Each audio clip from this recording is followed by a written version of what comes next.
دغه رنګې په نکاح کې به د ملا لانجئ، په غم په مړ کې به د ملا لانجئ، په هر یو ځای کې به ګوره د ملا لانجه وي. دغه لانجه او دغه مصیبت دا موږ ځان ته په خپله جوړ کړی دی.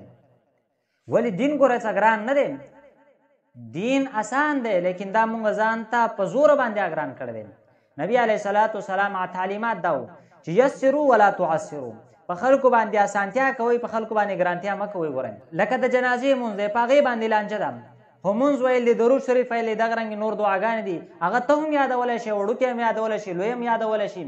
مونږ دومره لوی لوی فلسفې چې هغه په سکولونو کې یادوو، نو ولې دغه لږ شان دغه ټکي مونږ نشو یادولی. ته یادولی شو، خو دا مونږ ځان ته په خپله ګرانه کړلم. دغه رنګې که د نکاح موقع ته راشي، نو په نکاح کې اصل خبره ایجاب او قبول دی، او مهر خو تام مقرر کولی شي، بل هم خو بس وینا د مهر هغه مقرر کول پکار دي. او دا سنت دی چې خطبه ور سره ووایې، دغه رنګې چې دی یو آیات ووایې د قرآن مقدس، د حدیثو د رسول الله نه یو حدیث وویل، نو دا سنت عمل دی، دا هم آسان دی. ولې قرآن مقدس مونږ ته نه دی یاد، کم از کم یو صورت نیم دو خو هر چاته هغه یاد دي. د نبي علیه الصلاة والسلام د حدیثو د هغه لویو ذخیرې نه ولې یو حدیث به چېرته مسلمان ته به نه یاد، بس دغه ووایه او نکاح چې دی هغه وتړه، نکاح هم دغه ده، خو ځان ته مونږ په زوره باندې هغه ګرانه کړلم.